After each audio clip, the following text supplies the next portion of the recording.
Wild Rites and Ancient Songs is the second full length from heavy metal band Blazon Rite.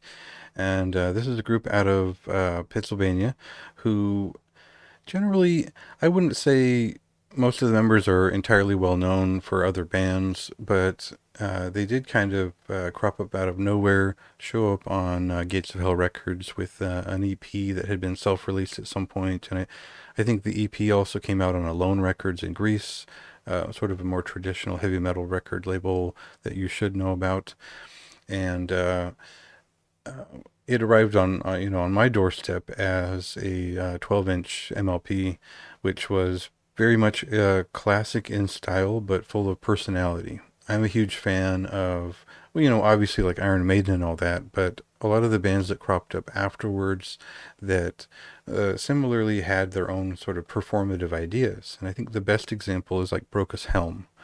uh, Big booming voice and personality and some virtuosic bass ideas in that band. And Blazon Rite certainly has the big voice, and I think that's an important foundation for their sound, which really got me interested and excited early on. Now, I think by 2021, they had released their first full-length, Endless Halls of Golden Totem, and it was a bit much. It was folkish, very warm, around the campfire feeling, sort of Tolkien uh, attitude to it. There was plenty of the indulgence into the Thin Lizzy school of guitar playing, and plenty of keyboards would interrupt the middle of each song to sort of add to the narrative.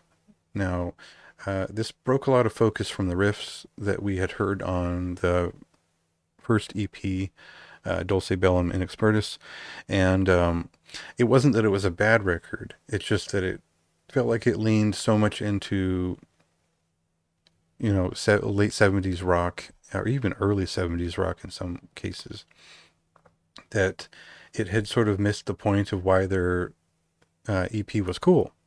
So uh, what we'll do is we'll jump into a song here, and you can decide for yourself if they've changed their tune. Savage, at the point of a knife. Savage, moonlight guides my way. I must run forever free, a new quest. So apparently they had started writing this record before they had, I think, even finished the recordings for the first one.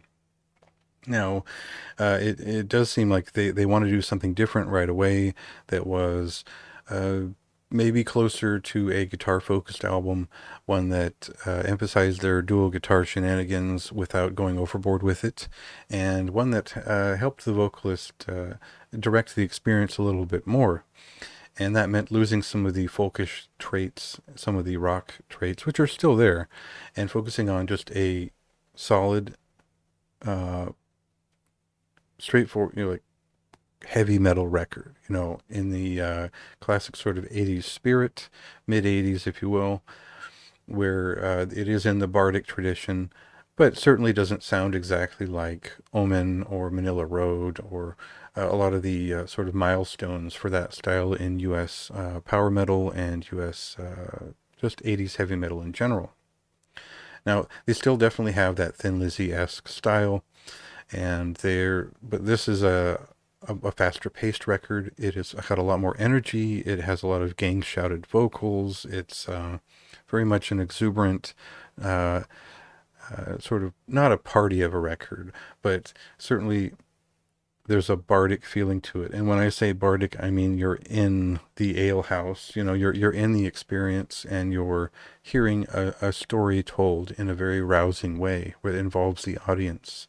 And it always feels like the audience is engaged here. It's a record, but um, there's a troupe of people performing this for you, and it doesn't lose that sort of the pub-sized feeling of heavy metal that a lot of people like most.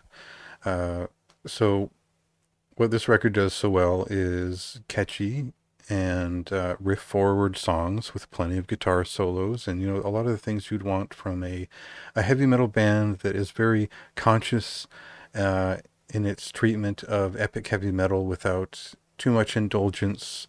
uh, And they get kind of stuck in this mode in the best way in the middle of this record, where the long builds towards the big narrative moment mean that it takes a while to warm up into these songs, but once they get going, they are only about 3 to 4 minutes long on average, so it pushes along pretty well at about a 36-minute record.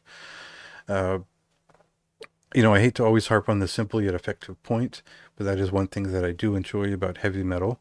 And they really kind of nail that feeling where they're doing quite a lot. This is definitely an involved album, but they're making a simple, effective statement with what they're doing. And this exceeds the expectations set by the previous record. It retains some of that personality. And the only real misstep here, and it's not a real misstep, is that I think The Coming Tide of Yule is an untied bow at the end. It's a couple of hanging ribbons that isn't finished. It's a good thought to end on. It's a rousing song, but it doesn't finish the album. It doesn't close the album in a strong way. So we could have used another 4 minutes and it would have been fine. But overall, I feel like the energy they put into the rest of the record has spent by then anyway, and it's a nice way to go out. So, an effective traditional heavy metal record with some other influences, and the rock side of the band is still there. The folkish feeling is still kind of there, but they've tempered things in a way that it feels like this one would stick around in my head. It does. It is quite catchy, and the more I listen to it, the more I kind of built up fealty for just the entire package of the record, from the album art to the production values to the songs themselves, which are, again, pretty memorable.